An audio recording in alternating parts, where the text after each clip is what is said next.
Opérations la RDC. Bon, toujours ça l'analyse comme d'habitude. Hein. Les Congomani baebi que to le belaka makamboana sans beaucoup de passion, mais patriotisme mais aussi kaka karamite manabiso, les autres d'abiso to réfléchir. La RDC, si on peut dire que est en fait, moi je dis non. Le Congo n'est pas en fait. Congo est aussi zikate. Mais nous avons quelques poches. Oyo ezoluka koziki sa Congo. Na okende malembe na kolokota ba point mike bato ba comprendre ngalelo. Congo comme mboka na biso ezali agressé par un autre mboka et sangani na ba mboka misusu. Le Rwanda agresse la RDC pas comme le Rwanda seulement, mais comme le Rwanda a envoyé de l'Union européenne pour piller, tuer en RDC ceux qui résistance ces alliés et kuiba minéré. Bitumana bango nyonso ezaka kawana. Koboma ba Congolais, kozwa minéré, kotika Congo na état ya faiblesse et que ne mustika te. Congo ezwa émergence te. Congo ezwa armée te. Pour ceux qui Congo ezwa armée ya malamu, Congo kotelema. Congo ceux qui ont classe politique ya makasi, Congo côté les il faut infiltrer classe politique wana.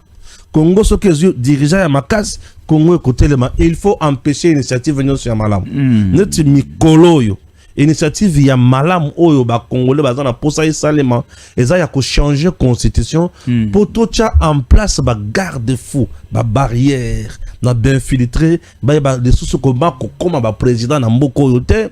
Batu nyonso baza awa baye bakoma ko zala contrôler à gauche à droite. Nous avons besoin de dirigeants oyo barolinga Congo bakosala la Congo musala malamu. Moto epelaki na Nord Kivu ezoko kalisusu kokoma munene te ekomi kokufa bamoni ke koto moto ekomi kokufa po bakoni elungwe na moto. Toki ne kopelisa moto ngambo mosusu. Et bazu kaka même axe. Puisque ceux qui sont en Nord Kivu avec chef Yenango, Goma, aux lac Kivu, au Kei, au Katisi, au commune Sud Kivu. Sud Kivu, chef Yenango, Bukavu, aux routes nationales, au Kei, au commune deuxième ville à Uvira. Après ceux qui ont ici Uvira, na ba territoire na Yango, il y a Sud Kivu, on s'est retrouvé Sikaboye, na Tanganyika. Grand Katanga déjà. Na Tanganyika, nous sommes dans le Grand Katanga. Moto oyo ba pelisaki na Nord Kivu. Tokanisaki ekozaba territoire nyonso ya Nord Kivu. Mais koki kozaba territoire nyonso ya Nord Kivu te. Ezui ville moko ya Nord Kivu na biteni ya ba territoire. Moto e mati e bomi ba Congolais bele. Balungwe na moto wana bakena ngo na Sud Kivu.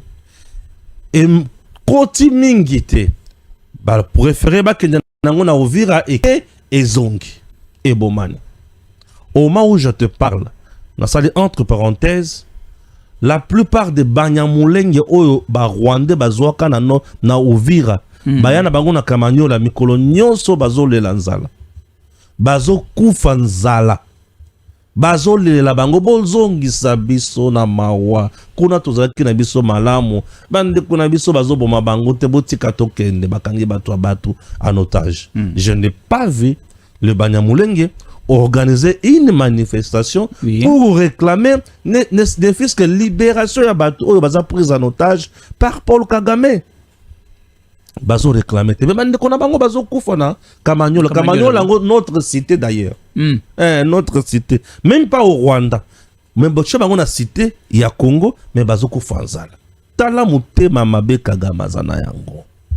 Moto oyo na kati ya Nord Kivu. Moto yaki na moto yaki makasi kolungwa bunagana ti kokoma na Goma moto ezikisi batebele. E banda ko bangisa okoma kino kisasa. Moto bangisa kipenza. Otali lobi nzambe na ngai. Kolomoto na bakoni na ya lobi ngai nazokoma kisasa le 23 mars ou le 24 mars. Totali tolengi. Ba proposer biso ba visa ya Egypte to kende ta kuna mais simbite. Moto moto sikoyo eloko esali ke le fait que bakomaki na Goma bakolo moto babandi kozongi kobenda bakoni na bango mpo eza moto ya sangisa ti moto ya sangisa moto aye na bakoni na ye oyo atie bakoni oyo atie chape kuna bakoni wana Union Européenne tia bakoni kuna Allemagne atie tia bakoni kuna France atie Belgique atie États-Unis atie bakoni ezalaki ya bato ebele bango wana bakolo moto bango wana bakolo koni Kagame ya tie moto babandi kobenda bakoni na bango c'est vrai que moto place wana eza soki onyati esika wana okozika yango lelo soki okomi na Goma okokufa soki onyati place wana okozika moto eza nango kaka mais moto ali kopela lisusu te ndenge bandaki moto oyo ali kopela lisusu te ndenge bandaki ekobelisa lisusu ata pondu te ekobelisa madesu te esi esili ekomi kokufa moto oyo ekomi kokufa bamoni ke moto ekomi kokufa na Nord Kivu na Sud Kivu balobi to tika koto yo makambo ekomi compliqué to changer carte l'affaire Tanganyika localité na Moba une localité na kati ya Moba je me demande bisona Zambie au début ya mandat ya chef de l'État est-ce que oyebi ke Zambie pe bakotaka lisusu na mboka na biso bazwa suma bele avec le président Tshisekedi. Avec le président Tshisekedi. OK. Au début ya mandat na ye Zambie wana. Ba kotaka le susu na mboka na biso. Soit disant oh eza mabele na biso. Toke na bango na niveau ya SADC to solo président longa bango. Mais bato abeta le solo le kamona te. Le solo pe Kagame banda kana ba réclamation. Je vous dis. Oui. Le solo banda kaka na réclamation ya mabele. Puisque bango bazolo bake babembe o bazana Zambie na babembe o bazana RDC mabele wana za babembe o bazana Zambie et parmi babembe wana ba créer ka problème banani ba munongo munongo OK moto wana ezo banda kuna bisona Zambie likambo nini Zambie en réalité azali instrumentalisé ba cotiser na COP ya koiba minéraux na Congo Zambie ba cotiser na COP ya koiba minéraux na Congo atali ke Kagame ngindi mingi yepe aiba soki a bandi koiba akosepela pe makasi Zambie a joué armée na ye atindi na Congo. Comment expliquer une armée étrangère boti nango na mboka na biso po esala nini po esala COP et COP wana eza même COP même schéma oyo Kagame asali atindi RDF na Congo.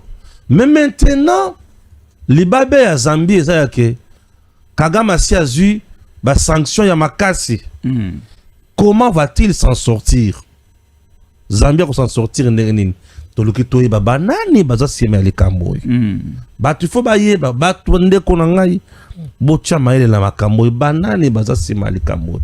Batu baza sima ya likambo oyo bakozanga Kabila te ekozanga Katumbi te. Pona nini?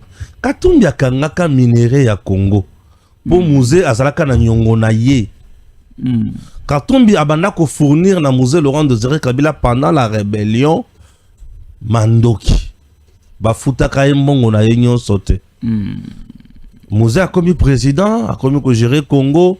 Katumbi akangi minere ya Jekamine na Zambie. Batinda Katumba mwake. Papa kende kutala kuna nanya kangi minere na biso. Le fait Katumba mwake. Katumba mwake akei akuti Katumbi.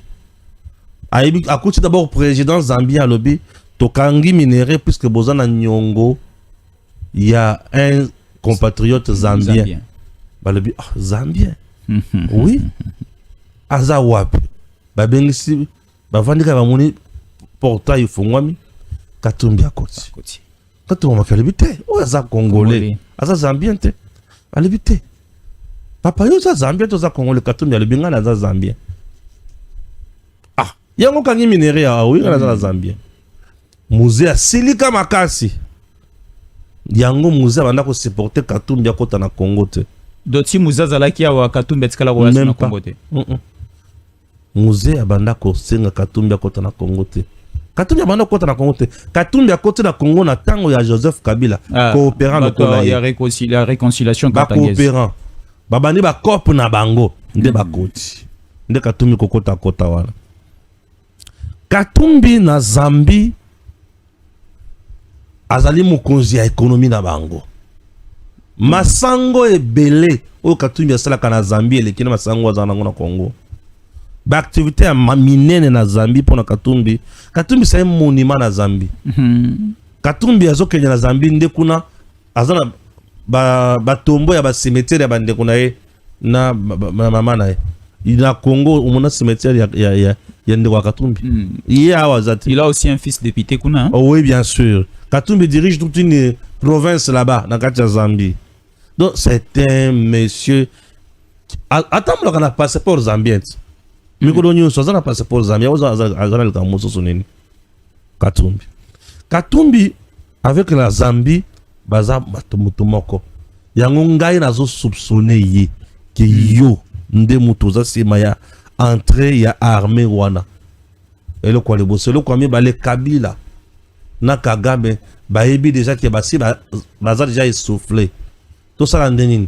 Bon, Kagame, Kabila lebi na Kagame, yo le cause na ba sanction e beleza vanda na koto. Na ke ko coopérer na Zambie.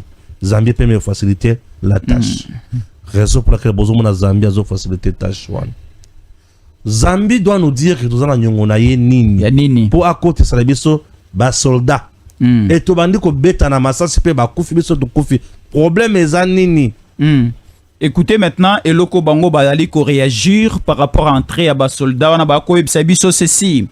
L'armée zambienne occupe illégalement des localités en République démocratique du Congo à cause des conflits persistantes sur les limites frontalières entre la RDC et la Zambie, particulièrement du côté de la province de Tanganyika. L'armée zambienne occupe actuellement les localités de Muliro, de Moba, relève un rapport de l'Assemblée nationale. L'Assemblée nationale a plané à Lelo avant bakota na mention de défiance il y a Jacques Chabani balobele loko bazambia balobi ke a biso sukeli ate toko marakino kuna na Moba toko marakino na ba localité o mseza na Tanzanie. Dans le Moba et comme nous avons pour la Tanzanie depuis quelle année? Et si Kao Katumbi qui caméra le baraba to bakufaka un certain temps. Depuis quelle année? Alors il place dans un conflit. Oui, conflit ba to bazo créer yango baza banane. Écoute. Ozoma na est. Ozoma na Ruberwa. Ruberwa est allé dans le camp où Banyamulengi bazalaki na nini na Burundi.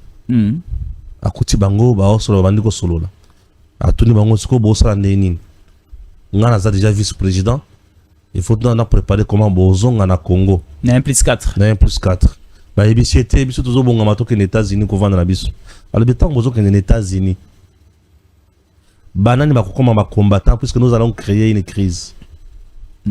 Tout ce qui se passe dans Zambie, tu vois, entre deux peuples, entre ba villageois na bamboka et l'autre bunda na keza nini na bamboka. Je m'excuse, ce sont des crises artificielles créées ezangi mutu na makolo. Ba crise on bazo créer en za banane bazaka ba Katumbi. Oui. Mais c'est Katumbi qui chapeaute ba bembe wana mingi. Akoza la pe mubembe. Aza mubembe te, papa na za mundele, mama na za zambienne. Mubembe ya Zambie. Alors nangambo kuna mama na ile kola za kuna koto yope ozomona ba place tozana ba frontière ba o bazoki ndiko bala koto ba o bali koto yo e bo bandi ko sala ba échange makambo nyonso bande kunanga Congo ozomona oyo to vivaka ndenge wana surtout na ba province ezali na ba province na biso nyonso to vivaka ndenge wana to vivaka kaka ndenge wana. Attends Goma wana ba bazokota koto même ici à Kinshasa na Fleuve ba okine Brazzaville bazo Kinshasa Brazzaville bazongi boto vivaka kaka ningi wana et okena ba Centrafrique okena ba nini neti soki ozana ba Centrafrique et kabwani na ba otuwele bazuwele okokota kama makambwana ozomona oke wapi liso bangi na sidu bangi okokota kama makambwana oke wapi liso. Ok, na Kamako, nous sommes dans la province ya Kasai. Chikapa. Ok. Bakamako est consort avec l'Angola. Nous vivons comme ça. Toke na Kasumbalesa, la ville il y a Lubumbashi, il y a Okatanga plutôt. Nous vivons toujours comme ça avec la Zambie. Donc Tikuna pas na bango. Ngai na Kasumbalesa Tomela Tangawi c'est beaucoup, il y a une dame qui quitte la Zambie, qui vient chez nous à Sombi Kakatike, qui tend son émoko il y a ce jour, il y a un jour 1500 francs congolais. Abandi kotambola na abandi koteka et azoya kotekela bakonzi ya DGM, bakonzi ya ANR, bakonzi ya na migration et ça ebani na bango bayebani basololaka normal akokuta na pena congolais moko baboti pena ye somo normal aye pe atekiti asilisi azwi biloko na ye ake lisusu babenga ngo ba couloir akoti so na couloir abimi matiti te zamba soki te nyonso normal akoti ake azo c'est comme ça nous vivons soki omoni bisika wana o bato bazoyoka na lisusu te on a créé quelque chose, on crée des troubles puisque Ndoki aza avant kota avant ba créer moi des années lo komoko bazo créer trouble ba créer trouble o bazo la mabele population o ya vendu place depuis 1800 et quelques azo ya kowe la mabele lelo mbula na mbula batikala kowe la mabele te omone baza ao tozo la mabele frontière ezali elobinini donc lelo ba découvrir que moba ezaka ya bango lelo nde ba découvrir que moba ezalaka ya bango parce que Katumba dit mes frères et sœurs n'acceptons pas le changement de la constitution ako s'adresser soi-disant na babembe o bazalaka pa na bango na moba nazo ya donc lelo nde ba découvrir que moba ezalaka ya bango to vanda kimia lelo nde ba découvrir que moba ezalaka ya bango lelo nde ba découvrir que localité wana ezalaka ya bango non ce sont des crises o bango moko bazo créer batindi bato ba olungu koto yobokende kuna bo beta bango tant beaucoup beta bango pe ba oya ko beta bino alors bokende bolo baketo awa komi ya biso ba koya ba bomi chef ko tibia awa ba bomi capitaine ya koto ba bomi koto guerre parce que na ba mboka ba oyo la kanini bilanga bokende boboto la bilanga na bango wana bokende boboto la bisika ba lesaka bangombe ozumuna mai wana bopekisa bango ba ya ko sokola place wana te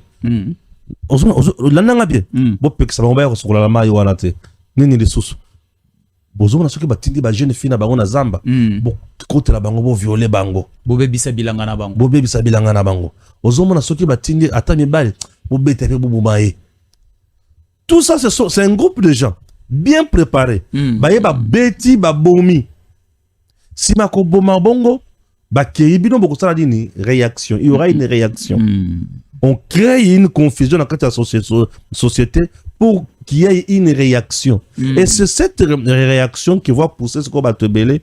Bah comme que yo koto tout le monde sous awate. Yo tout le monde sous awate. Et comme o ce qu'on a au kende wapi. Lungo kende koto. Bah on a baké kuna. Bah yo kozo ngapé na banzete. Bah bani ko bunda mais c'est créé par les politiciens. Yango benga crise artificielle. Maintenant crise artificielle. Parce qu'il n'y a pas une raison qui crée ça. Yo ka siko place siko on a zo comprendre te.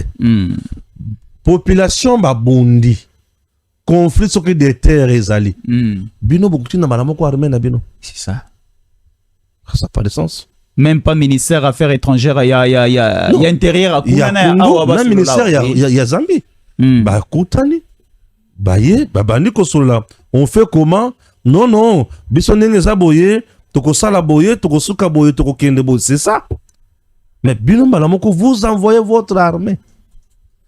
Est-ce qu'armée na biso yaki po elobaki borne zaki awa to longoli yango to tiango koto vous envoyez directement l'armée non le problème ici est un problème ya koluka ko créer conflit mandoki boye bokangi raison valable ezate pour bandi ko progresser le problème est de créer un conflit pour qu'on trouve un passage où il peut permettre bango ba banda ko progresser sikoyo et tant bazo progresser c'est pour créer mon boulot na Tanganyika et komi sikoyo na ngambo ya munguna oyoki malamoko balobi awa toza M23 awa toza RDF awa toza AFC R et puis oyoki malamoko tokangi chef lié Kalemi oh tokomi na Lolab c'est possible oh tokomi na Lubumbashi bon biso tokangi Katanga nde bomoni siko ngomso so kabita to sali tweet Kabila est annoncé dans les Katanga. Ah. Donc nous pouvons dire qu'après le mort-né, il y a la mort-né, pardon, il y a rébellion Mitoaba, na Okatanga, na Konga. C'est la deuxième version maintenant du côté. Bien sûr, et ça, ma stratégie. Et ça, ma stratégie. Bazo a une stratégie différente. Donc, on a la boy. Yo, on a une stratégie, on a une stratégie, j'en suis une stratégie. Batini, j'en suis nan. J'en suis aïe. A Betty, j'en suis. Akei. Jésus a télé. Aïe. A forcé, à résister. N'a laissé son aïe. Tout ça, ils ont un cadre, pour créer passage, pour créer crise. Tout on crée. Crise va créer Kayango. Donc, va créer conflit. Toujours kanate, mabele bulungu kakawana, mabele okaga mazuka mabele uzana ovire kono lukanini. Mavere okumna o plateau kono zulukanini. Mabele nini. Ozomuna. Mabele utindi bato na Kinshasa babo majisekeji dengeni. Yo zuluka mabele zana est. Siko mabele na Kinshasa yo utindi bato babo majisekeji na Kinshasa pour quel motif? Azo bloqué ko céder mabele te. Ozomuna. Et aujourd'hui tozana schéma nini na sina le bela qu'il cambo déjà 2 jours 3 jours passés. Schéma où ils ont kata ko kende ko se matérialiser. Après avoir échoué na ba négociation ba ko sala récemment. Oyo Kagame a exigé kina Kabila na batonyoso ba exigé ba lever sanctions sur Kabila, ba exigé ba fongola bango aéroport, ba fongola bango ba banque. Lokola Tshisekedi a boya ki ba le bia OK. Lokola boyi akozala kaka mutu makasi boye. Awa wa esi meseni. Ayoka azoyoka subi sote. Awa kutu bazocha biso pression mingi to lungwa. Il faut to vimbi sa cop na biso. Et pour ko vimbi sa cop, il faut to sa province ressources. Voilà. Ndebo moni biloko. Tanzanie, après Tanganyika plutôt, après Tanganyika comme Lualaba komi au Katanga. Comme c'est la Zambie, au Katanga assez à Kwei. Puisque Zambie déjà, il y a beaucoup de Kasumbalesa. Pour colonio ça va au kota wana. Ah oui, Kasumbalesa c'est au Katanga. Au Katanga Balamoko. Kasumbalesa c'est au Katanga. Au Katanga chef lieu na ngoza Lubumbashi. Ba côté le sous côté kuna. Côté ya Moba. Moba déjà nous sommes dans le Tanganyika. C'est une autre province. Et l'espace Katanga a 4 provinces. Nous avons Tanganyika, nous avons Nini, Olomami, Okatanga et Lualaba. Or, Tanganyika veut dire Lualaba Mbalamoko. Ah oui? À partir de Tanganyika, Lualaba Mbalamoko. Non, okay. Tanganyika Mbalamoko, Olomami. Olomami. Olomami c'est Lualaba Mbalamoko. Et Koto Yobaye, Mbalamoko, Kasumbalesa. Kasumbalesa c'est au Katanga. Parce que de Kasumbalesa à Lubumbashi, c'est 1 heure. 1 heure de route. C'est la route. Et une route asphaltée. De Kasumbalesa à Lubumbashi, c'est 1 heure de route. Dis-moi. 1 heure de route.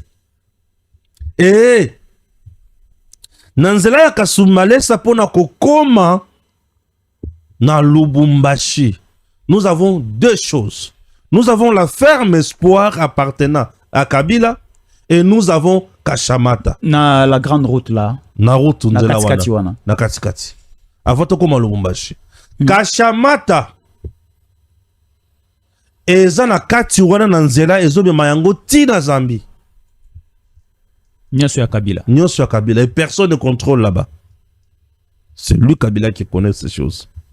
C'est pas un odin tant que poni Zambie. Bah il dit que stratégiquement c'est correct. Le dernier verrou. Oh. Voilà que verrou ezate. Bah au kota kaka boy na Zamba. Verrou ezate. Ouais, verrou ezate. On l'a dit Kashamata ezana na kati wana c'est Kabila. Nanzel na kati ya Kashamata wana oketi mbalamko Zambie. Na Zamba mutu pa zo contrôler azate. C'est comme tu vas banga à côté à Kabila kuna puisque bah éviter ni les akuna. Moni Or, ils sont favorable pour Nabango parce que bah maîtriser côté on a si l'ennemi est ensemble avec Kabila, ensemble avec Katumbi, bon dans la facilité à retracer. Mais Katumbi et Kabila, ce qui Kabila à côté de Zambie, c'est Kabila Katumbi est à côté ici. Kabila c'est le Rwanda, Katumbi c'est la Zambie. Ce n'est pas pour rien de choisir Dieu wana. Kabila c'est le Rwanda, Katumbi c'est la Zambie. Monique difficulté aux alamakasi na grand Katanga parce que tuzana bakata Katanga, tuzana ba Gedeon Kyungu, tuzana Katumbi, tuzana Kabila, tuzana John Numbi, tuzana Mobate Belé, Katanga et cause la zone moko très dangereuse. Hein? L'espace Katanga appartient à l'État congolais. L'État congolais d'aujourd'hui, avec Tshisekedi, je ne peux pas coller là. Nakoki coller là. Nazo expliquer biloko pour pas comprendre. Il faut bien comprendre la géographie à Bissika. Parce que lorsque vous maîtrisez la géographie, il y a ici vous allez mettre un dispositif de sécurité qui sera mûr pour contraindre l'ennemi. Parce que le dispositif de sécurité, beaucoup de gens on est ici quand vous maîtrisez. Maintenant, moi je te dis, na côté wana Kabila ça y a un zalami balé et ferme espoir et que na kusuke la wapi na ibakate. Toujours que ne vers Zambie. Ferme espoir. Na kokende soki olungo Lubumbashi. Ozo kende vers Kasumbalesa. Et là quoi liboso eza Kashamata na droite. Au percé, et là quoi mi balende ferme espoir na gauche. Au moninde Zambie. Voilà. Et ferme espoir Kashamata sikoyo aza na droite balobi na kati wana keti Zambie. Ferme espoir aza na gauche na kati kuna ke petit Zambie. Katumbi pas ala na. Donc Zambie place wana Kabila Katumbi bazana 3 entrées. Bazana nakolo ba 4 nazoya. Ferme espoir Kasumbalesa na douane wana normal. Tout comme na base Bilanga, entrée base Bilanga. Et puis Kashamata. Mais entrée base de Bilanga n'est pas contrôlée. Zone rouge. Base Bilanga n'est pas contrôlée. J'ai reçu le chargé à communication, il y a un maire de la ville ici. À l'Obim, tout est contrôlé, tout est sécurisé, mais population à Zoboya. J'ai peur de prendre mon avion pour n'a qu'un c'est comme déjà zone rouge. On risque de me tuer. Zone rouge. Et comme déjà zone rouge, puisque la population parle yake. Banguna bazokota, bakota kana bateni, bakota kana mandoki, on ne sait pas dire c'est oui, c'est non, nous sommes manipulés, qui est vraiment manipulé, qui dit vrai, qui dit faux, on ne sait plus quoi, qui croire. Or, comme une zone moko très compliquée. Dans tout ceci, Moutou Sengeli a joué un rôle là, c'est Edi Kapend. Normalement, parce que c'est lui qui regarde plus FARDC. Tanganyika nyonso wana, c'est Tanganyika, Olomami, Okatanga et Lolaba. C'est Edi Kapend. Edi Kapend a joué un rôle là. Ah, c'est biso baje bana mikete. Je dis, ah ça les biso baje bana mikete. Edi Kapend a joué un rôle là. Le renseignement militaire a joué un rôle là. Ba traître na ba infiltré et si to lemba bango. Ah oui, Edi Kapend a joué rôle là. Edi Kapend a joué rôle là. Parce que lors de la tombée à Ville ya Uvira, balobaki plus c'était Olivier Gazita. Lorsque ça bardait à Goma, Bukavu, Kisangani, on disait que c'était Pacifique Masunzu. Mais lorsqu'il y a aussi un problème au niveau à Grand Katanga, il faut tout le la moto à Zao Kambesika. Il y a un numéro 1 de Sikawana. On va le côté la Mampinga. Va-t-il céder la pression à Kabila? Va-t-il céder ce grand espace à Katumbi qui est déjà un étranger? Ou va-t-il se battre pour honorer les noms de Mouzé Laurent Désiré Kabila? Ça, c'est très important. Edi Kapend était déjà effacé. De l'histoire, il y a vie. Il était déjà effacé. Effacé, j'ai dit. Mais tu sais qu'il dit aïe, après c'est Edi Kapend de vie. Azong chez les sources na Moussala. Aujourd'hui, c'est le général de brigade. Atalanyo Soane Zamutuya Mingi. Il est temps qu'il joue son rôle. Et rôle où il a joué historiquement et qu'on a écrit na anal ya patriotisme ya Congo. Dans un moment où chaque Congolais, na musala bazo pesaye, il doit utiliser toutes ses forces, toute son énergie pour donner résultat. Na le baralelo so ba soldat bazo mantaba grade, il faut penser à Luboya Kanchama parce qu'il a tenu tête. Mais Luboya Kanchama a tenu tête. Depuis que ba Matisse Ozane Sikawana, il n'y a pas de rendement. Hein? Luboya n'est pas un militaire d'aujourd'hui. C'est depuis Mobutu. Luboya a un parcours. C'est ça ce que nous voulons. Bisika tout aux alliés, écris l'histoire. Écris l'histoire, joue ton rôle. Montre aux gens que tu es capable de faire quelque chose. To kweyate, to dindate, to sala o ezali mutuya. Ozola nanga malam. Lelo, Katumbi ya koloba, peuple congolais, boyo Tshisekedi te, to changer constitution te, to tuna kanana mutuna. Constitution oyo Katumbi azobundela, nani acha yango na Congo? Eza ba rebelle, eza ba rwandais. Katumbi c'est normal. Abundela constitution oyo, azobundela loko ba bokilo. Katumbi aza na raison azobundela loko ba bokilo. Mais biso tozobundela mboka na biso. Katumbi azobundela loko ba bokilo. Bien sûr. Mais aza bokilo ba rwandais. Constitution ezalaka mise en place par RCD, ba Ruberwa, na ba Ougandais, na Mindele, ba imposa biso loko ba tcha yango en place. Toyeba kango mutuna makolo te. Katumbi soki aye pona ko défendre yango, c'est normal. Eza iloko ba bokilo. Oh, Kabila a réclamé sa paternité. Mais bien sûr, eza iloko ba tinaka ye kende ko tcha biloko kuna, eza iloko na ye. Eza peze loko na ye. Constitution peze eza iloko a Kabila iloko na ye. Au moins tellement eza iloko na ye, au moins nezo pese biso difficulté. Bo biloko Kabila pesa kaka passe. Bizaleli la ye mabe. Biloko na zo pesa bino mabe, ba action na ye mabe. Ya ye ba action ayebi ko sala. Eza ko boma shebeya. Eza ko boma matungulu, ko boma ba Rossi Mukendi, ko boma Makamwe na Sapu, ko boma ba Bundu dia Congo. C'est ça, wana ba action ya Kabila. Na ki Koffi Olomide action mosusu. Oui. Tozalaki na président moko ozo koyebata na kanda, ana problème nini? Azana mawa, ozo maîtriser. Elongeza ndenge nini?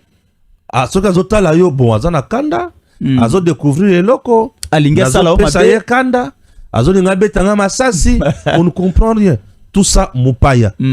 Aota la bino ba nyangala katoyo, biloko pam pam bonga na ya na zo e banda ko bangisa makasi. Est-ce que président tata ya école ko za mutindo wana? Atamukete. Aujourd'hui, nous avons besoin de Congolais nyonso sengela telema. Abundela. Mboka oyo. Alors, bah, que tango ekoki Congo esengeli kende liboso. Tokoki kolala pongi te. Un certain Katumbi Ayawa, mwana ya Molobi Mbisi, mwana Zebede, qui n'avait rien.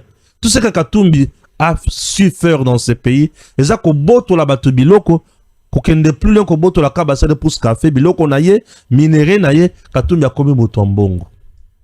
Et motombongo, mongo ya muibi, ya makila ya batu.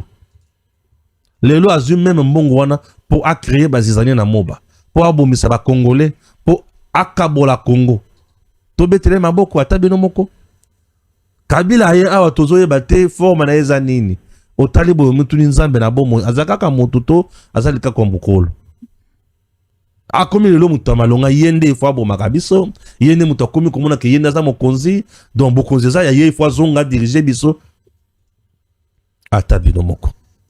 Nous avons un homme qui se bat pour nous. Le président Tshisekedi Nabandela Kelokoyo, c'est un don de Dieu.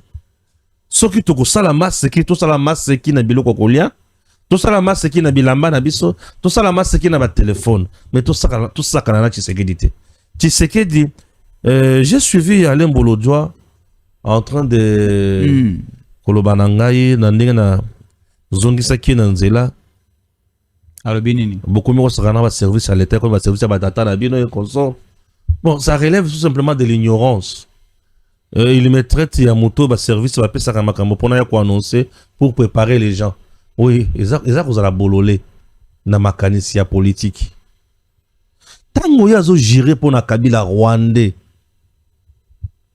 Et pas ya Jacques Ndala, une mission, tout en étant jeune.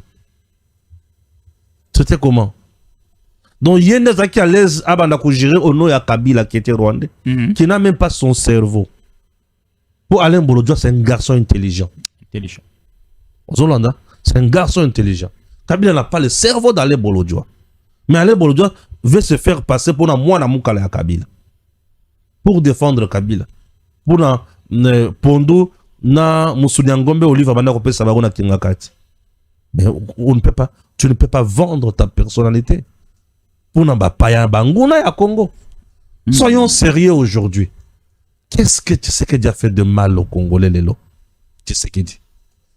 Qu'est-ce que Tshisekedi a fait de mal aux Congolais? Est-ce que Tshisekedi a fait quelque chose, il y a mabé na ba Congolais pour atongi ba université? Nde mabé Tshisekedi a sali. Donc mabé oyo Tshisekedi a sali na Congo, eza po abimisi Rwanda na mposa ke yenda zoboma na Congo. Tshisekedi mabé a sali na Congo, eza po ba condamner Kabila oyo aza M23 AFC. Mabé Tshisekedi a sali yango wana. Bon, Kabila aza na kanda bazwa majorité na ye. OK. Po esalela nani Congo? Akoki ko selemité wana te pona Congo oyo epesa ye nyonso ya vie. Mabe oyo Tshisekedi a sali lelo oyo koki kopesa biso ba Congolais kanda to yina eza mabe nini. Po bana na biso ba Congolais bazotanga na ba conditions oyo elongobani. Batongeli bango ba école, bazotanga na gratuité de l'enseignement de base. Lelo bana na biso bazotanga ba fonctionnaire de l'État bazozwa quand même moins salaire ba multiplier. Lelo toza quand même na policier azu salaire ba multiplier yango. Ba maticité ba cheli 40 000 mais ba multiplier yango par 2 par 3. Tshisekedi asali mabe na place wana.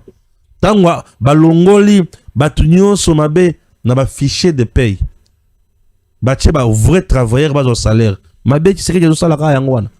Donc Tshisekedi nenga signé ba accord avec les Américains, ba bongisa armée na biso, ba tongela biso banzela mabe yango wana. Allez Bolodjoa, dis-moi mabe a Tshisekedi yango wana. Pour commencer à nous rappeler bah histoire, il y a papa Étienne, azaka na M23, papa Étienne azaka na M23. Papa Étienne asima mandoki na mboko. Ce qui papa Étienne azaki mutoko sima mandoki. Mais le lelo azo pouvoir kala. C'est terrible ça. Soyons sérieux. Soyons sérieux. Kagame ou azo ya koloba ke Kabila nde AFC M23. Nous devons conclure que Kabila nde mutabomaki le 25, le 26, le 27 et le 28 janvier 2025 na Goma. Aujourd'hui, nous comptons plus de 20 000 personnes tuées na Goma. Carnage. Bato batambola na bibembe ya bato. Goma ekoma solo ya musuni ya bato. Bato bali kopolo. Et bato bakufa wana baza ba Congolais. Tu veux me dire que ba Congolais bakufa pour Tshisekedi balinga kiete? Lorsqu'une armée étrangère vient sur le sol congolais, Nations Unies atindi bato alobi oui bako takaboye, mabi makaboye bazo piller boye ba osala boye. Wana mabe. Tshisekedi a telemeli bato wana, telemeli bato wana. Donc Tshisekedi devrait signer au Union Kabila tika pour tout continuer tout la kana ba umu. Ba Congolais muso baza ya qualité moko ya ba qualité moko ya ba caniveau hein. Donc tu te rends compte peut-être que o qualité na ye. Eza penza ya bala. Ata bato roza na mutema mabe dans ce pays. C'est compliqué avec les Congolais aujourd'hui. Par moment nous devons réfléchir. Nous devons réfléchir. Tu sais que tu ne gères pas seul le Congo. Il le gère avec tout le monde. Même le chef de quartier gère. Le chef d'avenue gère. Le bourgmestre gère. Le gouverneur gère. Le ministre provincial gère. Le maire de la ville gère. Le ministre gère, la première ministre gère et le président gère. Est-ce que Moutounion sur le niveau n'a pas géré? Le président Tshisekedi, c'est notre bonheur. Pour Lelo, modèle Kagame a commis à genoux à Sili Maël. Vraiment, c'est compliqué, mais allons rapidement au niveau de l'Assemblée nationale, irigeant la motion contre Jacquemain Chabani, ministre de l'Intérieur, échappe à la destitution. Le vice-premier ministre, de l'Intérieur, Jacquemain Chabani, sort finalement idem de la motion initiée contre lui et ne sera pas destitué. Apprend-on dans plusieurs sources concordantes. Selon certaines tendances relayées dans l'opinion, une large majorité des Congolais se seraient opposés à cette démarche, estimant qu'aucune raison majeure ne signifierait sa destitution. De Stéphane, motion non, de député Bazaka farceur tout simplement. sauter. Aujourd'hui, Tozolongola Jacquemin Chabani pour quel motif? Bon, Tozolongola aujourd'hui Jacquemin Chabani pour quel motif? Je voudrais un peu choquer les gens. Est-ce que tu auras la police dans ce pays? Police. Moi, je peux dire oui. Mais moi, je te dirais non. Comment? Nous avons des gens qui bricolent. Lorsqu'on parle d'une police, il faut commencer par leur mission. La police sécurise les personnes et leurs biens. Tobandiwana. Qui est policier? Le recrutement est policier. Tout d'abord. État d'esprit, il faut un esprit à servir. Moutouane, il faut un état d'esprit à servir. Après qu'on a l'état d'esprit à servir, il faut former. Après qu'on former, il faut équiper. Après qu'on a équipé, il faut foutailler salaire ou longoban. Et ceux qui ont un balabala, azo résoudre les camo penza ya solo pour lequel il a été formé. Et face à la population et face à Makambo, tous la police combien, policiers combien? La plupart des policiers sont déjà ramassés. Batubele au tali pesa bozomuna. Ce qui a zoya, tu sens peut-être que y a yeli le kamusus. Ngai Stéphane na sali accident. Nazat nanzela. Nanzela mutu ke sali accident nanzela. Batutinga bakei batoba o batuti bakimi bake na mituka na bango. Balapisenga ki obiki et consort. Jeep ya la police zoya et devient aboué. Ok. Nazawana bazo ben nanga na mutuka pona bima. Mais mutuka ya la police yé et devient bisobo. Ok. Depuis ce jour-là na ina la police ya Congo. Na metro mais est-ce que ces gens sont des gens? Est-ce que bazo combattre la batuna biloko na bango? Mais au côté mutu na danger. Bazo na kati ya ko benda ye. Botele mata, bozoye, ceux qui boza la police ont mis en hôpital, ceux qui ont mis la police ont mis en hôpital. Ceux qui ont mis la police ont mis en hôpital. Nani la police a choisi Nanzela a mis en hôpital. C'est ça qu'on bat la moto na bilo konaye. Ceux qui ont contacté na moto la police a zolek. Au télémisi bango ba zoyo ba longolo na danger, ba cha isra so ba zoyo. Mais chose grave, au moni kabasela ba comme foutis. Moto il faut ça la patrouille. Commencer dans le commerce. Nous sommes très loin d'avoir une police. La police de proximité, où il faut dans la population. Bas solo dans la population. Population attire la confiance dans la police. Il y a beaucoup de choses à faire. Nous avons police. Ce que nous avons n'est pas une police. Je m'inscris en faux, n'est pas une police. Moi, j'étais le chef, je supprime ça. Ah oui, je supprime ça. Pour refaire mon sous-soi. Baza bato bentere na bango. Azana balabal na bentere na ye. Il n'est pas là pour le peuple. Azana intérêt na balabal. Azana pour le peuple. Moi, balamong, je supprime ça. Dans cette police, mon sous. Ce n'est pas ce que nous avons. Ça, c'est tout. C'est tout. Je supprime ça, je fais autre chose. C'est tout sauf une police. Non, il y a des lois où ils ont mis en place pour la police. Mais il faut appliquer en côté. Mukolo ba compliquer ba loi na ba projet à police. Vous verrez que nous aurons une police. Nous aurons une police. Et un policier c'est un monsieur. Lorsqu'il te dit monsieur Stéphane, bonjour. Bonjour. Je suis Stéphane, il vient te dire bonjour monsieur. Bonjour. Je suis Stéphane Balamongue. Policier agent tel pour Naboye. Dans un cas, boye. Est-ce que vous pouvez vous présenter aussi? Vos pièces, s'il vous plaît. Au même niveau. Hein? Moutou déjà. Moutou nan. Il t'inspire confiance. Il se présente d'abord. Mais oh, il y a se présenter. Les razouya nan. Voilà, Stéphane, il y a mbata. Intimidation. Ah. Pardon. C'est très terrible ça. Batika Jacquemin. Jacquemin n'est pour rien. Mais là, Jacquemin, quand tu as dénoncé à Moba depuis 2025, au mois de décembre Kamer avant de la ngoloba yongote. Elle était occupée quand na makambo ya Goma avant de la ngoloba te. Na dialogue, na dialogue.